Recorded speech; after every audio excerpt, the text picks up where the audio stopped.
Muito bem, gente. Nós estamos começando aqui a oitava parte, né, desse assunto Terra plana, tá? E eu quero mostrar para vocês agora esse oitavo vídeo, especificamente falando sobre o Sol, e eu gostaria de mostrar como a NASA vê o Sol, né? Vocês devem perceber aí que está mostrando uma fissão nuclear, né? Uma erupção solar, ok? Olha aí, viu? O espetáculo que é, né? Cinematograficamente falando, perfeito, maravilhoso, né? Mas é assim que o Sol é? Vamos ver. Olha aí, ainda imagens, né? Olha aí, ó, saindo aí, tá? Então a grande pergunta é: o Sol é desse jeito? Imagens realmente a gente tem que reconhecer que são muito bonitas, mas traduz a realidade? Essa é a grande pergunta. Naturalmente, antes de começar, é bom, olha esse avião aqui, de Moscou para Munique, 10.356 metros, ou seja, quase 11 quilômetros, que é a navegação, né, aérea de cruzeiro, tá?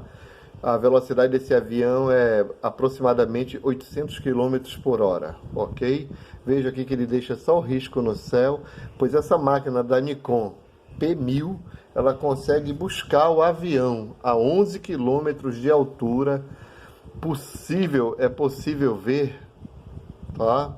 Até mesmo a inscrição, olha aí, ó, 4 turbinas, muito bem filmado e tudo. Temos que levar em conta as condições atmosféricas também, mas dá para a gente ver aqui quase, né, o nome, né? Devido à condição atmosférica, as nuvens, né, os gases no meio do caminho, tá? Veja aí que ele está passando pelas nuvens aí, né? Mas mesmo assim, olha, ele vai chamar de novo. Então é uma máquina que tem a capacidade de buscar um objeto a 11 quilômetros ou mais, né? Olha aí, ó. Tá vendo aí, ó? Tá? Dá para ver qual é a empresa, né? Para quem conhece. Isso é para vocês terem uma ideia do poder dessa máquina. Eu estou mostrando isso porque vou explicar para vocês. Bom, eu estou mostrando para vocês em função dessa informação fornecida pela NASA. Nós temos aqui o Sol e nós temos aqui a Terra. Então, a distância arredondada entre os dois corpos, entre aspas, celeste, é uma distância de 149 milhões e 600 mil quilômetros, ok? Guardem bem esse dado. Bom, eu trouxe esse dado para vocês pelo seguinte motivo. Aqui nós vamos estar mostrando o que é capaz uma Nikon P900, assim como também a Nikon P1000, né? Vejam que nós temos aqui o Sol na linha do horizonte, ok? Vejam o que acontece. A máquina vai trazendo, ó, tá? Vejam só o que acontece, tá? A potência da máquina é muito boa, mas jamais conseguiria chamar o Sol, ó, que está a 150 milhões de quilômetros, com a sua capacidade mínima de apenas 11, 12 quilômetros, ok? De alcance. Então, como é que a gente tem esse Sol aí? Outra coisa, aquele Sol lá, ele estava saindo, né, fogo, erupções vulcânicas. Isso com uma P900, tá? Agora eu vou fazer com uma P1000 para vocês verem os detalhes. Agora vejam a capacidade da Coolpix P1000 da Nikon.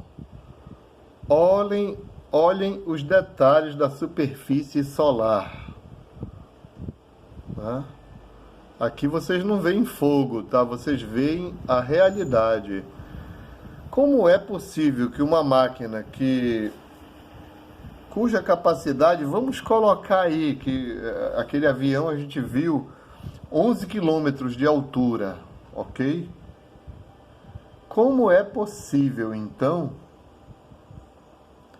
que uma máquina que tem capacidade de buscar, vamos colocar 30 quilômetros no máximo, como é que ela consegue puxar o Sol? Ele não cabe dentro da máquina, ou seja, de tão grande que ele é e de tão próximo que ele está. Essas considerações nos fazem pensar, não apenas a globalistas, como também a terraplanistas. Por quê?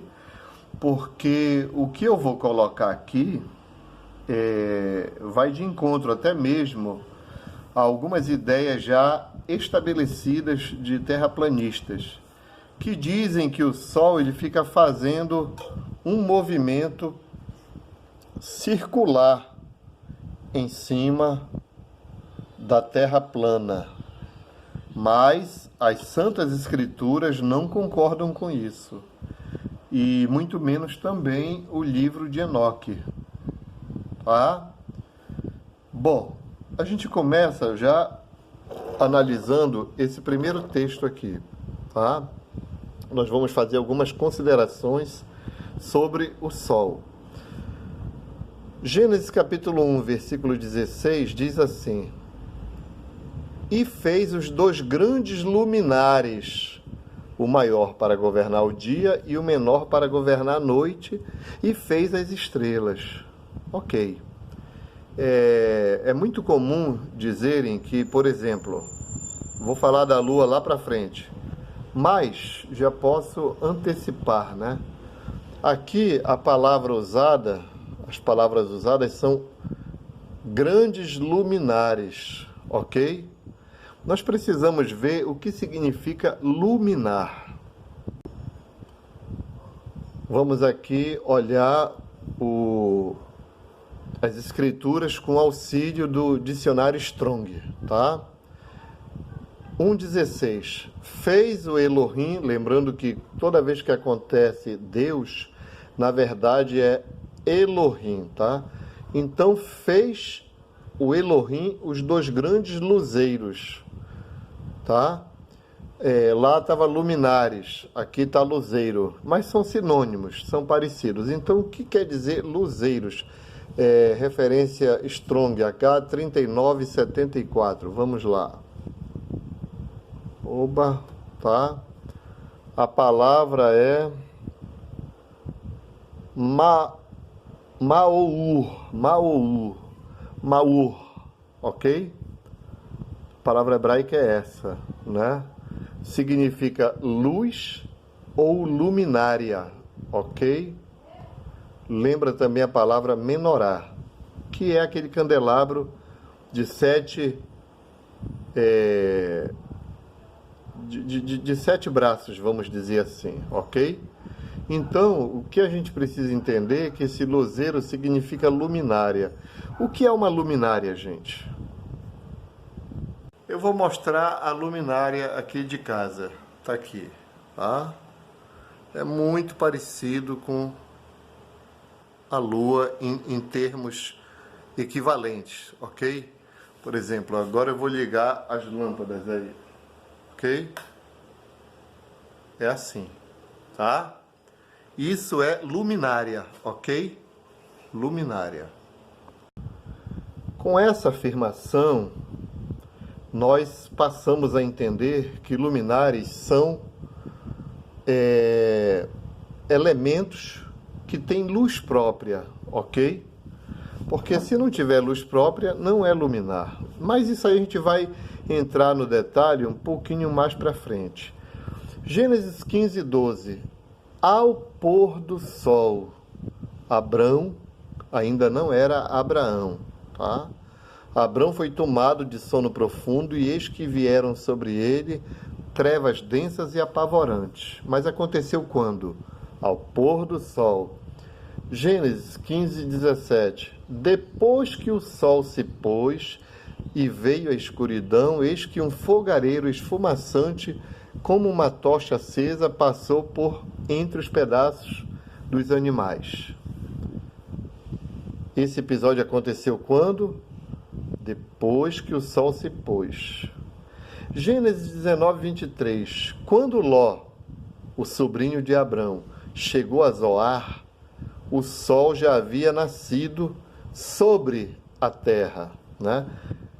Então, quando Ló chegou a Zoar, quando foi isso? Quando o sol já havia nascido. Gênesis 32, 31. Ao nascer do sol, atravessou Peniel, mancando por causa da coxa. Lembram daquela, quando a gente estudava na escola, nos primeiros anos, né? Voz ativa e voz passiva. Então, aqui diz assim, ao nascer do sol, Peniel atravessou mancando por causa da coxa. Poderíamos dizer, mancando por causa da coxa, Peniel atravessou quando? Ao nascer do sol. Entenderam?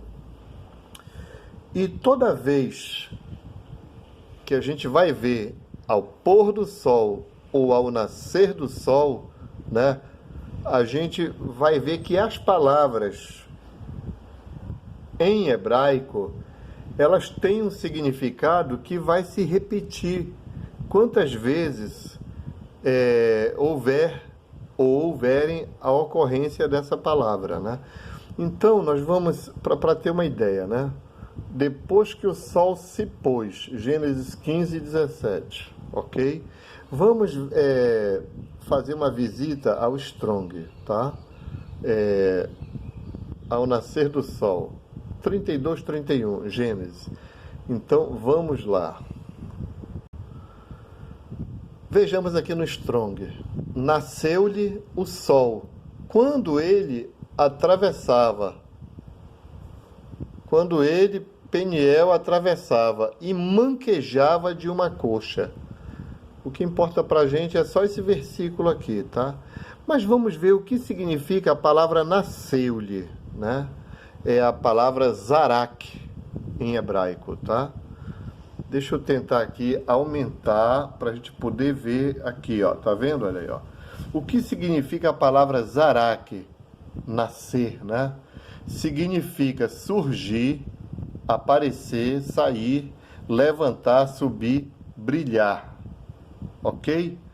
Então, quando as escrituras usam uma palavra como essa, ela está bem clara que é uma coisa que surge, que nasce. Entendem? Isso é muito, muito importante a gente saber o significado de nascer nesse caso, tá? Nós vamos também procurar ver a questão de pôr do sol, o sol se pôs, ok? Vamos então em 15, 17 ou 15, 12. 15, 12, ok? Vamos lá ver.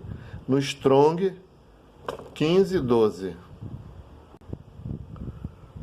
Ao pôr do sol, caiu sono profundo sobre Abrão, e grande pavor e cerradas trevas o acometeram. Eu quero saber o que as escrituras dizem com essa expressão, pôr do sol. Nós temos aqui duas referências, o H935 e o H812. Aliás, o H8121, ok? Então vamos ver essas referências, H935, ok? Vamos ver o que significa isso aí. Vamos ver se eu consigo, né? Vamos lá. A palavra bou, o que significa? Ir para dentro, entrar, chegar, vir para dentro. Vir para dentro, vir, entendeu? Tá? é isso que significa, ok?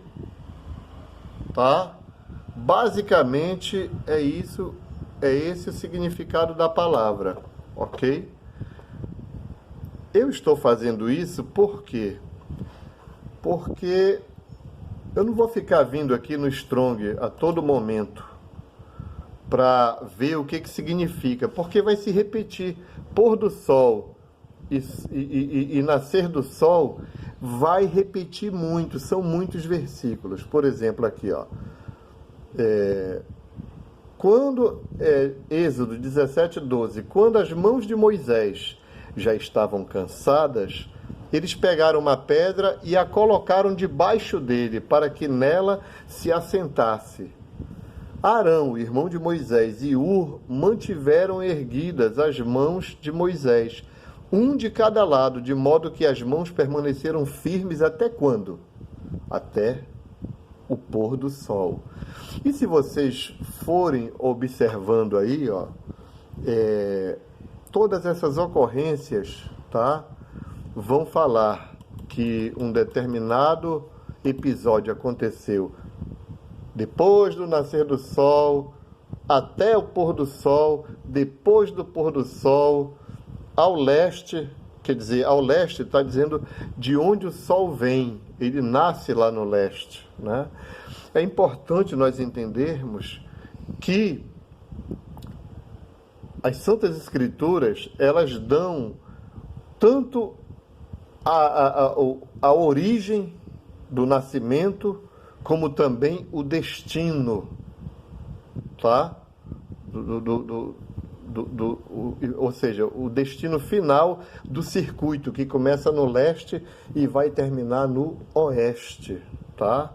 No leste a oeste. Nasce no ocidente e morre no... Aliás, nasce no oriente e morre no ocidente. Então, são origens e destinos muito bem definidos, ok? Aí, assim a gente vai ver tudinho, olha aí.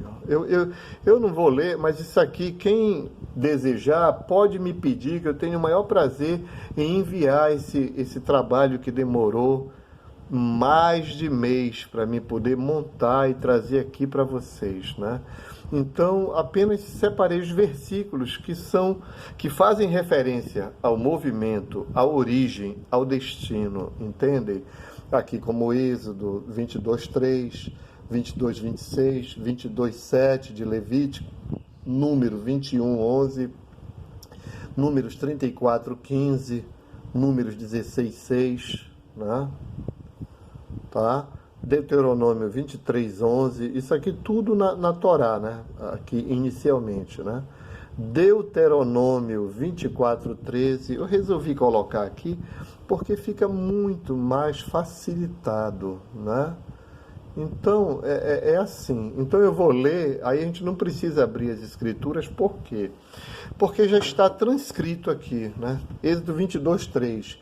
Mas se isto acontecer depois do pôr do sol, será culpado de homicídio, né? O infrator, né, que fizer alguma coisa depois do pôr do sol, será culpado de homicídio. Para saber a que está se referindo, você tem que pegar e ler o contexto, ok?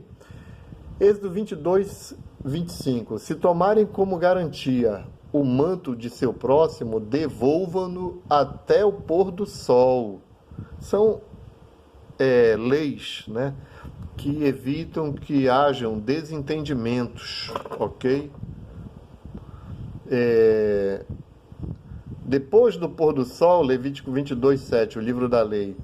Depois do pôr do sol estará puro e então poderá comer as ofertas sagradas, pois são seu alimento, mas só pode acontecer isso depois do pôr do sol. Números 21:11. Depois partiram de Obote e acamparam em Ijé-Abarim, no deserto defronte a Moabe, ao leste, ou seja, ao nascente. Então aqui está dando uma posição geográfica que pode ser confirmada, ok? Números, capítulo 34, versículo 15. Essas 2,5 tribos receberam sua herança no lado leste do Jordão, frente a Jericó, na direção do nascer do sol. Quer dizer, muito bem explicado geograficamente onde fica o Oriente e onde fica o Ocidente, onde fica o leste, que é a mesma coisa, e o oeste, né? Deuteronômio 16:6 diz assim: sacrifiquem-na apenas a oferta, né, no local que ele escolher para a habitação do seu nome. Ali vocês oferecerão o sacrifício da Páscoa à tarde. Quando? Ao pôr do sol, na data de sua partida do Egito. Olha só, né? Deuteronômio 23:11. Mas ao entardecer ele se lavará, e ao pôr do sol poderá voltar ao acampamento. Então o sol ele ajuda muitas pessoas a entenderem como eram pautados os acontecimentos. Deuteronômio 24:13. Devolva-lhe o manto ao pôr do sol, para que ele possa usá-lo para dormir e lhe seja grato. Isto será considerado um ato de justiça de Iahua, o seu Elohim, ou o seu Deus, né? Mas no caso, Deus não está correto, seria Elohim mesmo. Deuteronômio 24:15. Paguem-lhe o seu salário diariamente quando? Antes do pôr do sol, pois ele é necessitado e depende disso, senão ele poderá clamar a Yahua contra você, e você será culpado de pecado. Vejam só, tá? Como a lei ela era humana para com os necessitados, ou seja, os de pouca renda, de poucos recursos. Josué 1,15. Até que Iahua conceda um lugar de descanso para eles, um lugar de descanso para eles, como deu a vocês, e até que eles também tenham tomado posse da terra que Iahua, seu Elohim, lhes dá. Depois disso vocês poderão voltar e ocupar sua terra, que Moisés, servo de Iahua, deu a vocês a leste do Jordão, na direção do nascer do sol. Isso aqui é muito bonito, gente. Por que é muito bonito? Porque as primeiras terras conquistadas, eles poderiam até tomar conta da sua terra, mas o Criador achou que seria correto, já que os outros que ainda não tinham recebido a terra já tinham conquistado as primeiras terras, nada mais natural de que esses que já eram donos da terra irem ajudar os seus irmãos a conquistarem também as suas. Quando terminasse tudo, aí sim eles poderiam voltar para o seu lugar de descanso. Perfeito, ok? Josué capítulo 8, versículo 29. Enforcou o rei de Ai numa árvore e ali deixou até a morte, até a tarde. Ao pôr do sol, Josué ordenou que tirassem o corpo da árvore e que o atirasse à entrada da cidade. Sobre ele ergueram um grande monte de pedras que perdura até os dias de hoje, né? Mas quando foi que isso aconteceu? Ao pôr do sol. Josué 10:27. Ao pôr do sol, sob as ordens de Josué, eles foram tirados das árvores e jogados na caverna onde haviam se escondido. Na entrada da caverna colocaram grandes pedras que estão até ali hoje em dia. Quando aconteceu isso? Ao pôr do sol. Então vejam que as Santas Escrituras, elas usam demais os dois termos, o nascer do sol e o pôr do sol, mostrando que todos os acontecimentos eles sucediam a partir desses parâmetros, a partir desses indicadores. Aqui, ó. Josué 12:1. Estes são os reis da terra aos quais os filhos de Israel feriram e cujas terras possuíram além do Jordão para o nascente do sol. Quer dizer, a gente sabe que o Jordão fica na parte onde nasce o sol, desde o ribeiro de Amon até ao monte de Hermon e toda a planície do Oriente. Olha só, né? que informações assim mais precisas, mais interessantes, tá? Josué 13:5, como também a terra dos Gebalitas e todo o Líbano para o nascente do sol, desde Baal-Gade até o pé do monte Hermon, até a entrada de Ramate. Vejam só, né? Dizendo aonde o Líbano ficava, para o lado do nascente do sol. Josué 19:12. E de Saride volta para o oriente, para o nascente do sol, até o termo de Quislote-Tabor, sai a Daberote e vai subindo a Jafiá. Olha só que coisa interessante, né? Coordenadas geográficas. Josué 19:27.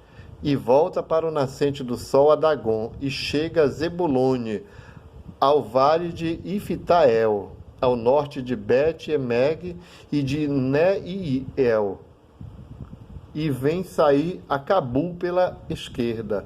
Olha só quantas coordenadas. Josué 19:34. E volta esse termo pelo ocidente, a Asnote-Tabor, e dali passa a Ucoque, e chega a Zebulon ao sul, e chega a Aser, ou Asher, né, ao ocidente, e a Judá pelo Jordão ao nascente do sol. Quer dizer, diz quando e onde. Juízes capítulo 8, versículo 13. Voltando, pois, Gideão, filho de Joás, da peleja, antes de que época? Antes do nascer do sol. Vejam só, né? Que coisa interessante aqui. Mudou aqui um pouquinho, tá? Né? Antes do nascer do sol, quer dizer que eles voltaram. Que coisa fantástica, gente. Juízes 9:33. E levanta-te pela manhã ao sair do sol, e dá golpe sobre a cidade, e eis que saindo contra ti, ele e o povo que tiver com ele, faze-lhe como puder. Né? Mas quando isso? Ao sair do sol.